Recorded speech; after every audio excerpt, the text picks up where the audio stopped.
Please, don't pull it, she begged, her voice cracking between fear and desperation, her hand delicate yet dirt-stained pressed against his wrist, trying to stop him. The firelight revealed the panic in her eyes, a terror that seemed greater than the blood seeping through his shirt. He stared at her, jaw clenched, teeth grinding against the pane. The storm outside howled through the cracks in the shuttered window, but inside the cabin, it was only their breathing, the sound of survival balanced on a knife's edge. Thomas Whitmore, a cowboy hardened by years of solitude and loss, had faced bullets, wolves, and the cruel desert sun. Yet nothing felt as terrifying as this moment, not because of the wound, but because of the woman kneeling before him, the stranger he had carried out of the dust and into his home. Her plea echoed in his skull. Don't pull it. What did she know? His hand hovered, trembling, caught between pride and fear. He had always survived by acting, never by waiting. But now, as blood oozed warm and steady, as her touch held him back, he felt the weight of something he couldn't explain. A secret in her silence, in the way she looked at him, as if his life depended not only on the wound, but on what came. Romance sparked between desperation, a flame neither had intended, yet it burned just as fiercely as a storm outside. For a moment time stilled, the cowboy, the stranger, the storm, and the truth. Neither dared to speak. Then his fingers tightened, his jaw set. The decision was his. An Esta lantern swayed on its iron hook, casting long shadows across their faces. The story of survival, forbidden love, and Old West secrets began, not with words, but with the blood running cold down his side. The sun had slipped low, throwing long copper streaks across the dust clung to Thomas Whitmore's coat and hat, the kind of dust that sank into a man's bones after miles of riding. He urged his horse forward, leather reins creaking in his glove hands, eyes fixed on a distant horizon. With a land stretched endless and unforgiving, Thomas was no stranger to. Since Margaret passed, silence had been his truest companion, and Hayopen Road his only comfort. The Old West gave little and took much, yet he had learned to endure. Tonight he expected nothing more than his siccas, the creak off a saddle, and maybe, if luck was kind, a dry roof above his head. But fate rarely asked a man what he wanted. There just ahead on the dirt road a dark shape lay crumpled against the fading light. At first he thought it was a bundle of rags, some trick of the sun, but as his horse drew closer, the outline sharpened into something unmistakably human. Thomas slowed, his heart thumping with a rhythm he hadn't felt in years. The figure was small, fragile, collapsed like a discarded doll. He swung down from his horse, boots crunching against the gravel. It was a young woman. Her dress was torn and stained, the fabric clinging to her body as though she had crawled for miles. Strands of dark hair fell across her face, matted with sweat and dust. A smear of dried blood traced from her temple to her cheek. She was breathing, but only barely. Each rise of her chest was shallow, strained. Miss A's voice came out rougher than intended, cracking the silence. He crouched beside her, brushing the hair gently from her face. Her skin was cool, her lips pale. Her eyelids fluttered. For a heartbeat, her eyes flashed open, startlingly alive, filled with unspoken terror. Then they half closed again, and she whispered something broken. Words carried away by the wind. Thomas bent closer. Say that again. Her lips parted. A single word slipped out, hoarse and trembling. Don't let them. Then nothing. Her head lolled against his hand as she fell unconscious. He scanned the road, every sense sharpening like a blade. Who was she running from? Where were they? Outlaws, a posse. The land was wide, but men with guns traveled it freely. For a moment, logic argued against mercy. He could leave her, ride on, and keep his life in the Old West, helping a stranger could be a death sentence. But as he looked at Herthus, broken soul in the dust, something in his chest shifted. He remembered Margaret, her gentle hands, her words that still haunted him. The measure of a man isn't in his cattle or his coin, Thomas, it's in his compassion. He couldn't ride away. Not now, not again. Sliding his arms beneath the young woman, he lifted her carefully. She was lighter than he expected, fragile as porcelain, and despite the dirt, the faint smell of lavender clung to her. His horse stamped nervously as Thomas laid her across the saddle, securing her against the pommel before climbing up behind. The prairie stretched out before them, endless and silent. But Thomas felt eyes on him, thickened of invisible weight that made a man's neck stiffen. He pulled his hat low, nudged the reins, and set his horse toward the trail that would lead to his cabin. As the wind picked up and dusk swallowed the land, Thomas couldn't shake the sound of her whisper. Don't let them. The words repeated in his mind. A warning, a mystery, and perhaps the start of something far more dangerous than a cowboy riding alone had ever bargained for. By the time Thomas crested the ridge, night had fallen fast and heavy, swallowing the prairie in black. Clouds blotted out the stars, and the wind carried a bite that hinted of worse to come. His horse's ears flickered nervously at every rustle, every distant crack of thunder. He leaned forward, his arms steady, and the unconscious woman slumped against him. Hold on, he muttered, though she couldn't hear. Her weight was slight, her breathing faint, and yet the responsibility felt heavier than any load he had ever carried. The first drops of rain splattered against his hat brim. Then came more sharp and cold, Lightning carved jagged scars across the sky, illuminating the vast emptiness around him. He urged a horse into a trot, praying the cabin wasn't far. Out here, a storm could kill a man just as quick as a bullet. When the faint silhouette of his cabin appeared against the storm-dark horizon, relief surged through him. A squat weather structure of logs and stone, it stood firm against the elements, smoke still lingering faintly from the morning's fire. He dismounted quickly, scooping the woman into his arms once more. The door creaked open under his shoulder, and warmth spilled out as he carried her. The scent of old wood and lingering tobacco clung to the walls. He laid her carefully on his cot, then lit the lantern, casting a steady glow across her pale face. For a moment he simply stood over her, rain dripping from his coat, hat dangling in his hand. Who is she? Why fate placed her broken body on his path? The storm answered with a roar, rattling the shutters. He peeled off his wet duster, tossed aside, and set to work. First, the fire. He stacked kindling and coaxed it to life, the flames licking higher until warmth filled the room. Then he fetched a basin, filled it with water, and returned to her side.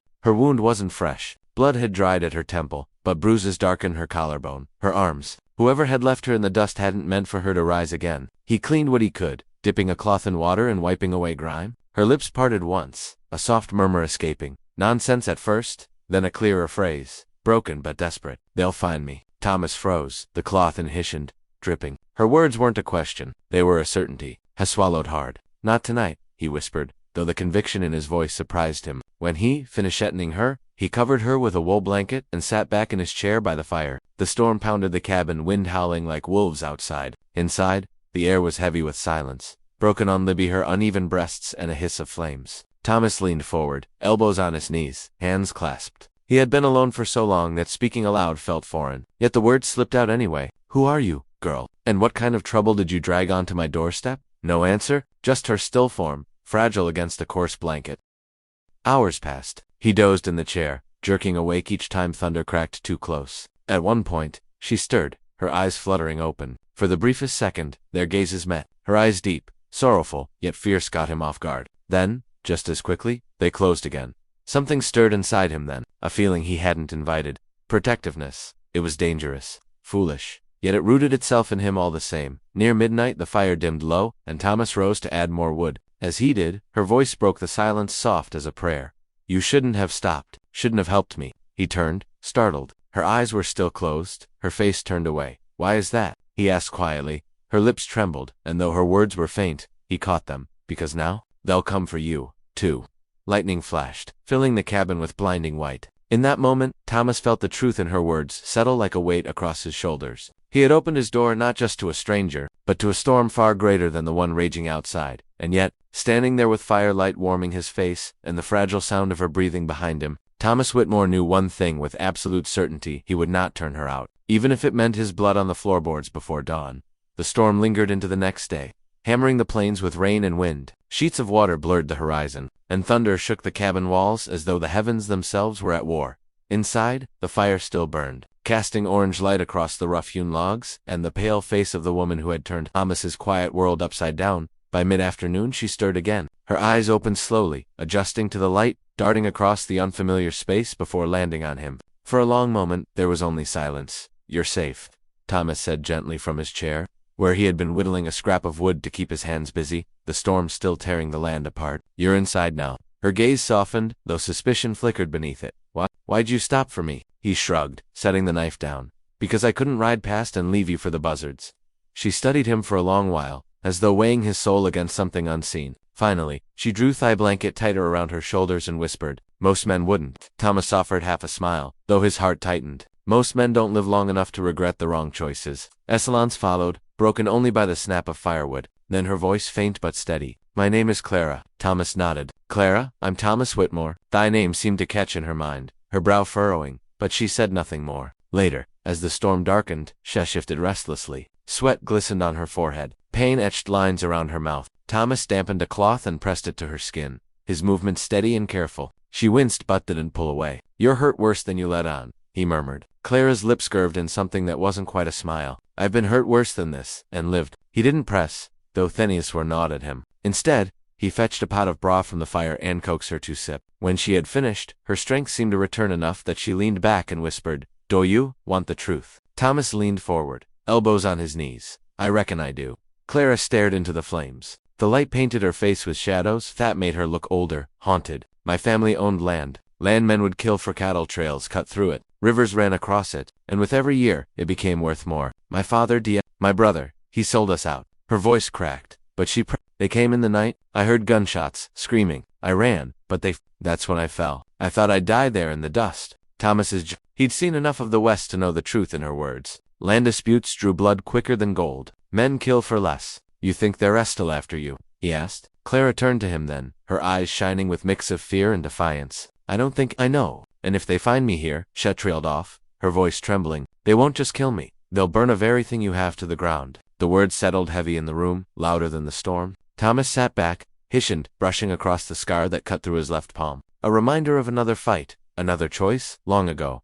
He had built this cabin with his own hands, carved a life from solitude, heckled walk away from her now, spare himself the fire. She promised her come. But when he looked at Clara, her fragile frame, her haunted eyes, her stubborn will, he knew he couldn't. Not just because of some vow to his dead wife. Not just because of the code he lived by, but because something deep, something he thought had been buried with Margaret, the aching need to protect, to care, maybe even to love. You rest easy, he said finally, his voice steady as stone. Whatever's coming, we'll face it when it gets here. Clara studied him, her lips parting to protest, but the weight of exhaustion pulled her down again. She closed her eyes, her breathing evening out, though her hand remained curled tight in the blanket. As if even in sleep she clung to the remnants of her. Thomas leaned back, staring at the fire. Outside, thunder rolled Akrasoth's plains like distant gunfire. He knew what it meant. Trouble was on the horizon, and it was riding fast. But for tonight, with the storm raging and the stranger sleeping in his bed, Thomas Whitmore kept his watch by the fire. And somewhere in the silence between the storm's fury and her whispered truths, he realized he had already made his. The storm broke near dawn. Rain eased into a fine drizzle, the kind that clanged to the earth and turned dust into heavy mud. Gray light spilled across the plains. But the world outside the cabin still felt tense, unsettled, like the calm that comes before something worse. Thomas rose early, restless. He stepped out into the damp air, rifles slung across his back, eyes scanning the open land. The storm had washed the sky clean, but the ground told another story. Fresh tracks pressed into the softened earth not far from his cabin. Horse tracks more than one. He crouched, running his fingers along the prints, heavy, deliberate, moving in a line from the south. Riders had passed through in the night, maybe circling, maybe. The realization tightened his chest. When he returned inside, Clara was sitting upright against the cot, her hair tangled, eyes wide with exhaustion. She looked at him the moment he entered, as though she already knew. They're close, she whispered. Thomas didn't ask. Some people carried danger like a shadow. CL's life had been carved by it. He poured coffee into a tin cup, handed to her, and said, "Tracks near the ridge. At least 3 riders." Her hands shook as she wrapped them around the cup. They won't stop Thomas. Not until they've taken what they want, or destroyed anyone standing in their way. His gaze lingered on her. The bruise along her jaw, the stubborn severed chin, the fire in her voice. She wasn't just running. She was fighting to survive. And now so was he. By midday, the drizzle thickened into fog that hugged the plains like a shroud. Visibility shrank. The horizon yellowed. Thomas moved outside quietly, circling his cabin, eyes sharp. That's when he saw it out beyond the cottonwoods, barely visible through the mist. The glint of metal, a rifle barrel catching the weak sun. He froze, every muscle tight. Then came another shape, a rider's stride, a black horse, still a stone. Watching Thomas slipped back into the cabin, Clara was on her feet now, swaying but defiant. "They found me," she said, her voice low. "They found us," Thomas corrected, his jaw tightening. For a long while, the only sounds were the fire snapping in the hearth and the distant shuffle of horses outside. Then Clara spoke again, her voice trembling with urgency. "They'll kill you, Thomas. You don't know what kind of men they are." He took down his rifle, checked the chamber, and gave her a look that silenced her words. "I know men who kill for land, Clara. I've known them all my life, and I've buried more than a few." Her eyes widened not in fear, but in something closer to hope. The day dragged on, heavy with waiting. Shadows stretched long as the fog lifted, but the riders never came closer. They circled like wolves, testing the air. Thomas kept watch at the window, his finger brushing the trigger, while Clara sat by the fire, her hands clasped as though in prayer. By evening, the tension snapped. A shot rang out, shattering the silence. The bullet tore through the cabin's window frame, wood splintering into the room. Clara cried out and ducked low, as Thomas swung his rifle to his shoulder and returned fire. The blast echoed across the plains. One rider toppled from his horse, crashing into the mud. The others scattered into the fog, gunfire snapping back and forth. Clara pressed herself against the wall, trembling. "They won't stop now. You killed one of theirs." Thomas reloaded calmly, though his heart thundered in his chest. Then they'll come tonight. Night fell thick and merciless. The wind carried the creak of saddle leather, the distant stomp of hooves. Clara couldn't sit still. She paced, her shadow dancing Gacris, the firelit walls. At last, she stopped before him, her face pale. But if they take me, Thomas, don't follow, don't fight for me, promise me. He met her gaze, and for a long moment, silence stretched between them. Then slowly he shook his head. I already made my choice, Clara. I won't let them have you. Her eyes shimmered, unshed tears catching the firelight. She stepped closer, almost against her own will, and whispered, then God help us both. The hours dragged until Tasani came. Boots crunchy.